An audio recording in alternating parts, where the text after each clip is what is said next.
శ్రీ గురుభ్యో నమః. శ్రీమాత్రే నమః. మా భక్తి టీవీని ప్రోత్సహిస్తూ ఉన్నటువంటి మా ప్రేక్షకులందరికీ ధన్యవాదాలు తెలియజేస్తూ 11 జనవరి 2026 నుంచి 17 జనవరి 2026 వరకు గల కాలానికి రాశి ఫలితాలు ఎలా ఉన్నాయో తెలియజెప్పుకుందాము. ముందుగా గ్రహస్థితులు. వక్రించినటువంటి గురువుగారు మిథున రాశిలో, సింహరాశిలో కేతువు, తులారాశిలో చంద్రుడు, అలాగే ధనస్సు రాశిలో రవి, బుధ, శుక్ర, కుజ, కుంభరాశిలో రాహువు, మీనరాశిలో శనిగారు. ఇక వారాంతానికి వచ్చేటప్పటికి 4 గ్రహాలు ఒక్కసారే మారి ఉన్నాయి. శుక్ర, కుజ, రవి, బుధ ఈ 4 గ్రహాలు కూడా ధనస్సు రాశి నుంచి మకర రాశిలోకి వెళ్ళాయి. చంద్రుడు తులారాశి నుంచి ధనస్సు రాశిలోకి వచ్చున్నారు. ఇక గ్రహ సమ్మేళనాల విశేషాంశాలు ఏమిటి అంటే, రవి బుధుల యొక్క కలయిక చాలా అద్భుతమైన కలయిక. ఇది బుధ ఆదిత్య యోగానికి ప్రతీక. బుధ ఆదిత్యులు ఇద్దరు కలిశారు కాబట్టి చాలా అద్భుతమైన యోగం అనే చెప్పాలి. ప్రతి రాశి వారికి కూడా ఏదో ఒక మంచి చేస్తారు. అలాగే శుక్ర కుజుల యొక్క కలయిక కొంచెం కోరికలు ఎక్కువగా ఉండడానికి, ఏదైనా సరే వీళ్ళకి అంబిషన్స్ చాలా ఎక్కువగా ఉంటాయి. చూసిన ప్రతిదీ కూడా సాధించాలి, మనకు కూడా ఇలా కావాలి అనుకునేటటువంటి లక్షణం ఉంటుంది. అలాగే కొంచెం స్త్రీల మీద కూడా ఎక్కువగా స్నేహభావం ఉంటుంది. ఆ స్నేహభావం ఏ విధంగా అయినా ఉండొచ్చు. కేవలం స్నేహానికి పరిమితం అవ్వచ్చు, లేదా వివాహేతర సంబంధాలకి కూడా దారి తీయవచ్చు. అది మిగతా గ్రహస్థితుల ఆధారాన్ని బట్టి, దృష్టుల ఆధారాన్ని బట్టి కూడా ఉంటుంది. ఇక్కడ శనిగారి దృష్టి కూడా ఉంది కాబట్టి కొంచెం జాగ్రత్తగా ఉండాలి స్త్రీల విషయంలో అని చెప్పి తెలియజేస్తున్నాను. అలాగే ఈ రవి శుక్రులు శుక్ర మూఢమిని తెలియజేస్తున్నారు. అలాగే శుక్ర బుధులు ఒక సున్నితమైనటువంటి మనస్తత్వాన్ని తెలియజేస్తున్నారు. బుధ కుజులు ఎలక్ట్రికల్ అండ్ ఎలక్ట్రానిక్స్ వస్తువుల పైన ఎక్కువ మక్కువని తెలియజేస్తూ ఉన్నారు. అలాగే ఈ ఐటీ రంగానికి సంబంధించి కూడా ఆ విద్య, ఆ వృత్తి వాటిట్లలో కాస్త నిపుణతని పెంచే విధంగా ఉంటుంది. ఇవి ఈ గ్రహ స్థితులు ఇలా ఉండగా ఎవరెవరికి ఎలా ఉంటాయి ఈ ఫలితాలు అనేది మనము ఆ రాసుల్లోకి వచ్చినప్పుడు తెలియచెప్పుకుందాము. ఇక దృష్టుల విషయానికి వచ్చినట్టయితే గురుగారి యొక్క దృష్టి ధనస్సు రాశి మీద సప్తమ దృష్టి పడుతూ, ఈ గ్రహాలు 4 మీద గురుగారి యొక్క దృష్టి పడుతూ ధనయోగాల్ని ఇస్తున్నాయి.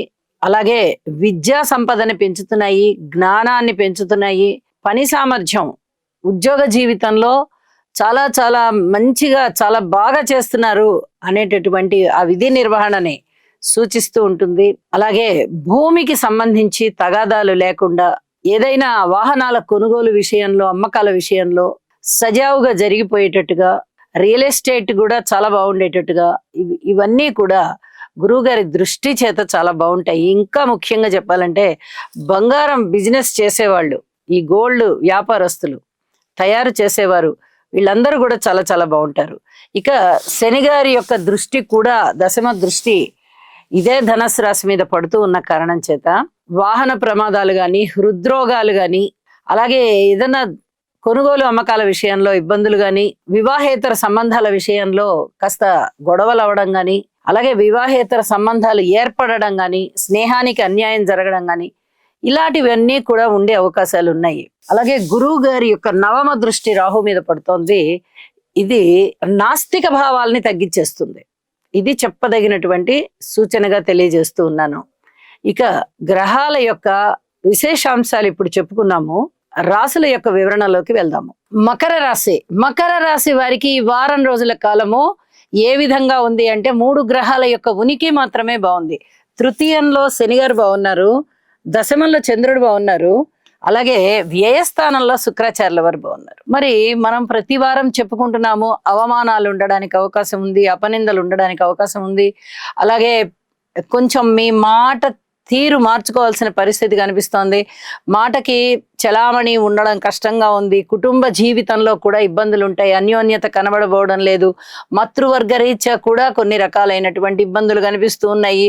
ఈ స్థిరచరాస్తుల వృద్ధి విషయంలో కూడా అంతగా ఏమీ సహకారం లేదు, మీరే ఎక్కువగా ధనం ఖర్చు పెట్టాల్సిన పరిస్థితి ఉంటుంది.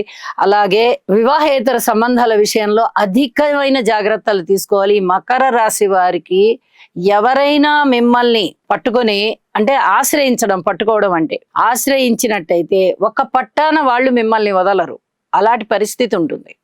కాబట్టి జాగ్రత్తగా ఉండాలి. అలాగే ఆలోచనలు అనేవి చాలా ఎక్కువగా ఉంటాయి మీకు. ఈ ఆలోచనలని మీరు పరిపక్వ దిశగా తీసుకెళ్ళాలి. ఎక్కడికక్కడ ఆలోచనలని కట్ చేయకపోతే మీరు ఇబ్బందుల పాలవుతారు. ఎక్కడికక్కడ మీ జీవితాశయాన్ని గుర్తు చేసుకుంటూ ఉండాలి, లేకపోతే ఇబ్బంది పడిపోతారు. ఒక మూసలో పోసినట్టుగా ఆలోచనలు ముందరికి వెళ్ళిపోతుంటాయి. వాటి వల్ల ఉపయోగం లేదు, సరికదా, మనోబలం దెబ్బతింటుంది. ముందర ఇక్కడ బాగా పనిచేస్తున్నది ఏమిటి అంటే తృతీయ శని గారి సంచారం మనోబలాన్ని ఇవ్వడంలో ఆయన తర్వాత ఎవరైనా. కాకపోతే మిగతా గ్రహాల యొక్క బలాలు లేకపోవడం వల్ల ఈ మనోబలమే నిర్వీర్యం అయ్యే పరిస్థితి ఏర్పడుతోంది. కాబట్టి ఇక్కడ కొంచెం జాగ్రత్తగా ఉండండి, యోగా చెయ్యండి. వారాంతంలోకి వెళ్ళేటప్పటికీ అన్ని గ్రహాలు అంటే రవి, బుధ, కుజ, శుక్ర ఈ 4 గ్రహాలు రాశిలోకి వచ్చేస్తున్నాయి. శుక్రాచార్యుల వారు ఏ స్థానంలోనూ మంచి ఫలితాన్ని ఇస్తున్నారు, రాశిలో కూడా మంచి ఫలితాన్ని ఇస్తున్నారు. కానీ జాగ్రత్తగా లేకపోయినట్లయితే చాలా చాలా ఇబ్బందుల్ని ఇస్తారు. ఇక్కడ ప్రతిదీ పాటించాలి, మౌనాన్ని పాటించాలి, అలాగే వివేకంతో ఆలోచించాలి, ధనము తక్కువగా ఖర్చు చేయాలి, విద్యార్థులు ఎక్కువగా కృషి చేయాలి, కుటుంబ జీవితంలో ఎక్కువ శాంతి సౌఖ్యాలు పెంపొందించే విధంగా, క్రమశిక్షణ పెంపొందబడే విధంగా కృషి చేసుకోవాలి, సమయాన్ని వెచ్చించుకోవాలి. ఎవరెవరికి ఏమేమి ఇష్టమో చూసుకుని ఆ ప్రకారంగా ఒక్కొక్కళ్ళకి ఒక్కొక్క మాట ఇస్తూ ముందరికెళ్ళాలి. అలాగే భార్యాభర్తల అన్యోన్యత దెబ్బ తినే విధంగా కనిపిస్తోంది, దెబ్బ తినకుండా చూసుకోండి. వివాహేతర సంబంధ బాంధవ్యాలు ఇబ్బంది పెడతాయి, ఫ్యామిలీని కొంచెం చికాకు పెట్టేటట్టుగా ఉంటాయి. ముఖ్యంగా కుటుంబ జీవితాన్ని పదిలంగా కాపాడుకోవాల్సి ఉంటుంది. ఇవన్నీ కూడా మీరు జాగ్రత్తలు తీసుకోవాల్సిన అంశాలే అని మరొకసారి గుర్తు చేస్తూ ఉన్నాను. శివారాధన చెయ్యండి, నవగ్రహ స్తోత్ర పారాయణాలు చెయ్యండి, నవధాన్యాలు దానం ఇవ్వండి. చాలా వరకు మనశాంతి ఏర్పడుతుందని చెప్పి తెలియజేస్తూ ఉన్నాను. శుభం. సర్వే జనా సుఖినో భవంతు. ఈ రాశివారు నవగ్రహ ధ్యాన శ్లోకం అయినటువంటి ఆదిత్యాయ చ సోమాయ మంగళాయ బుధాయ చ గురు శుక్ర శనిభ్యశ్చ రాహవే కేతవే నమః అనే మంత్రాన్ని ప్రతినిత్యము పఠించడం ద్వారా లేదా వినడం ద్వారా మీకు మరింత మేలు జరుగుతుంది. అలాగే మీ మనస్సంకల్పం ఏదైతే ఉందో అది సిద్ధించే అవకాశం ఉన్నది. శని గ్రహం యొక్క అనుకూలత కొరకు నీలాంజన సమాభాసం రవిపుత్రం యమాగ్రజం ఛాయామార్తాండ సంభూతం తం నమామి శనైశ్చరం. ఓం క్రాం క్రీం క్రౌం సహ శనయే నమః.